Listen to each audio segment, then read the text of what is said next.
आप जो कुछ भी सोचते हैं वो आपके पास किस तरह पहुंचता है। इसकी मैं अगर आपको थोड़ा साइंटिफिक वे में और थोड़ा आसान लफ्ज़ों में बता दूं तो वो ये है कि देखिए, आपके जो ब्रेन सेल्स हैं, हमारे ब्रेन का कोई भी सेल जो है जिसको आप न्यूरॉन्स कहते हैं, वो खुद से कुछ फंक्शन नहीं करता। वो कुछ भी फंक्शन करने के लिए उसको इन्फॉर्मेशन आपकी बॉडी से रिसीव करनी होती है या आपके इन्वायरमेंट से रिसीव हमारी बॉडी कोई रेस ऐसे नहीं, विद इन द बॉडी। आप बॉडी में आप चाहे कुछ खाते हैं, आप कुछ सोचते हैं, आपको कोई तकलीफ़ होती है, कोई इन्वायरमेंट से कोई ऐसी आपको स्टिमुलेशन मिलती है, जो कुछ भी होता है वो सेल आपका आपके ब्रेन तक लेके जाता है। फिर उसके मुताबिक वो ब्रेन प्रोसेस करता है और वो वापस सारी इन्फॉर्मेशन बॉडी को भेजता है। सो इसका मतलब है कि आप ब्रेन तो कुछ भी नहीं कर रहा, ब्रेन वो करेगा जो आप थिंकिंग प्रोसेस करेंगे, जो आप खाएंगे, जो आप महसूस करेंगे, जो आप सोचेंगे, जो आप देखेंगे, वो सारी की सारी चीज़ें आपके ब्रेन प्रोसेस करना शुरू कर देता है। तो अब बेसिकली इसमें है क्या, आप एक विजुअलाइजेशन करते हैं, आप एक थॉट प्रोसेस करते हैं कि मेरे साथ ये अच्छा हो सकता है या मेरे साथ ये बुरा हो सकता है। जो भी आप प्रोसेस करते हैं, वो प्रोसेस फिर बार बार आपकी थॉट्स का हिस्सा बनना शुरू हो जाता है और वो थॉट्स जो हैं फिर वो आपको इस मुकाम तक ले आती हैं, क्योंकि आप बार बार सोच रहे होते हैं, आप वही चीज़ें करना शुरू कर देते हैं। अच्छा, मैं अगर आपको सिंपल से एक बात बता दूं, 6 लफ्ज़ों में बता दूं, ये सारे के सारा है क्या ना, ये बिलीफ ये है कि वॉच आउट योर थॉट्स, अपनी सोचों का ख्याल रखें, क्योंकि जो आपकी सोचें हैं वो आपके लफ्ज़ बनते हैं, वर्ड्स बनते हैं। जो आपके वर्ड्स हैं दे बिकम योर एक्शंस, और जो आपके एक्शंस हैं, जब आप बार बार वो एक्शंस परफॉर्म करते हैं तो आपकी हैबिट्स बन जाती हैं, और हैबिट्स जो हैं they become ultimate your character, यानी आपका किरदार बन जाता है, जो भी आप आदात में मशगूल होते हैं। और वो किरदार जो है basically that leads to your luck और किस्मत। This is the whole story. इसका मतलब है कि सोच, यस, किस्मत तो आपका एंड है ना, यानी आप कहते हैं कि मैं क्या बनूंगा, मेरे पास क्या होगा, मैं क्या हासिल कर सकता हूँ। सो वो स्टार्ट होता है थॉट प्रोसेस से। तो मैंने ये सारी 6 चीज़ें बता दी कि कैसे वो सारी चीज़ें स्टेप बाय स्टेप चलती हैं। मोस्टली ये भी तो होता है कि एक और एग्जांपल वो कहते हैं कि आपकी जो माइंड है उसकी वाइब्रेशन जो है वो कुछ ऐसी मैच आपको करनी पड़ेगी यूनिवर्स के साथ, क्योंकि इस कॉन्सेप्ट के अंदर, इस कॉन्सेप्ट में आप देखें इस बात का बड़ा जिक्र आता है कि आपकी जो वाइब्रेशंस हैं वो यूनिवर्स के साथ मैच करनी चाहिए। वो क्या वाइब्रेशंस हैं जो यूनिवर्स के साथ हमने मैच करनी है? What is universe? Universe is basically what is surrounded by you, जो आपके इर्द गिर्द है, जो कुछ भी आपके इर्द गिर्द है वो आपकी यूनिवर्स है ना।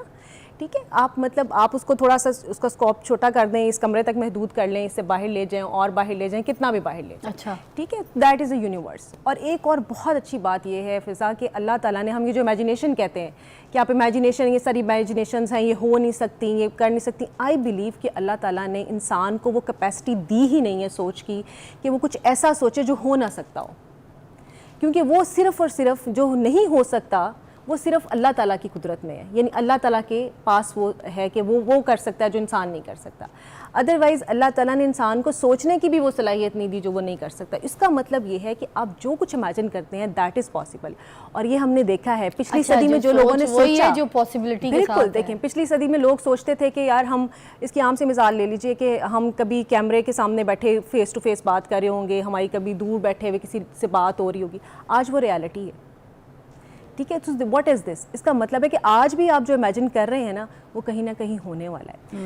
मैं आपको एक और इंटरेस्टिंग बात बताती हूँ। ये जब डिज्नीलैंड जिसने बनाया था, जब डिज्नीलैंड की तामीर मुकम्मल हो गई तो वो जो बनाने वाला इंसान था वो बिल्कुल उस टाइम बेड पे था।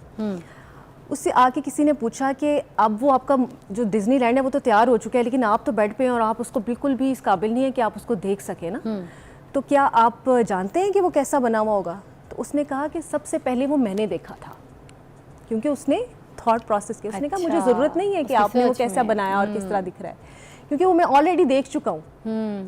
सो ये बहुत सारी मिसालें मिलती हैं। इसी तरह से अगर हम इसके प्रूव होने की बात करें तो 1950s तक ये सोचा जाता था, एक स्टैंडर्ड सेट किया गया साइंटिफिक रिसर्च के थ्रू कि कोई भी इंसान जो है वो एक मील जो है ना वो 4 मिनट से पहले तय नहीं कर सकता।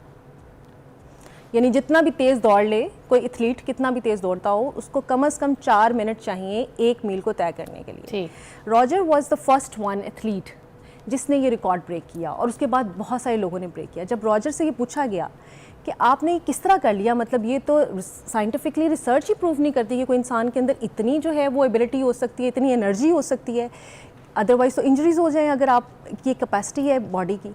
उसने कहा कि मैं दिन में जितना मैं प्रैक्टिस करता था उससे ज़्यादा मैं उसको सोचता था, और एक दिन में मैं 1000 बार ये सोचता था कि मैं वो रेस जीत चुका हूँ। वाह। तो यानी आप बार बार जिस चीज़ को सोचना शुरू कर दें। अच्छा, इसमें 3 स्टेप्स हैं अगर आप इसको प्रैक्टिस करना चाहते हैं, and which is I think you must go for that. सबसे पहली चीज़ है बिलीफ सिस्टम, यानी आप किसी भी चीज़ को पूरे यकीन के साथ, जैसे अभी आपने वो शाहरुख खान की मूवी का डायलॉग भी बोला कि जब तुम किसी भी चीज़ को पूरे दिल से जानना शुरू कर दो तो वो सारी कायनात जो है ना वो साजिश में लग जाती है कि वो तुम्हें उससे मिला दे। ठीक है, वो चीज़ हो, वो शख्स हो, वो कोई भी ख्वाहिश हो।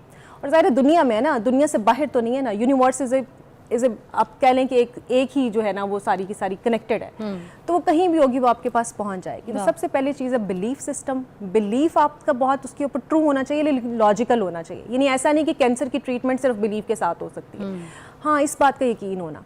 अच्छा, यकीन से एक बात मुझे बहुत अच्छी याद आई, हमारे एक फेमस न्यूरोलॉजिस्ट हैं डॉक्टर खालिद जमील, वो अपनी किताब में लिखते हैं, उनकी किताब का जो इब्तदाई सफ़ा है उसमें वो लिखते हैं कि वो मरीज़ जिन्हें इस बात का यकीन हो जाता है कि वो ठीक हो जाएंगे, वो जल्द सेहतयाब हो जाएंगे। अरे वाह।